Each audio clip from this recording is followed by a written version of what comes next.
نبی اکرم صلی اللہ علیہ وسلم نے فرمایا، بخیل یعنی کنجوس آدمی اللہ تعالی کا دشمن ہے، چاہے وہ کتنا ہی عبادت کرنے والا ہو۔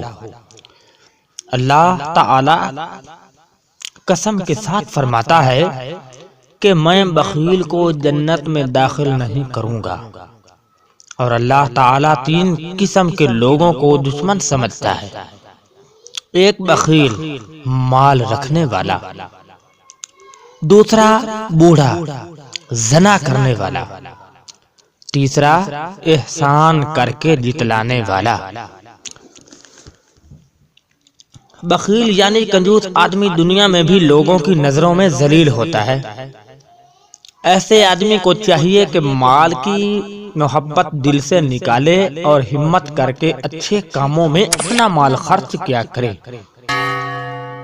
غریب رشتہ داروں کو اور دوسرے غریبوں اور محتاجوں کی، عالموں اور طالب علموں کی خدمت کیا کرے کہ دنیا اور آخرت میں عزت ملے اور جنت میں جائے۔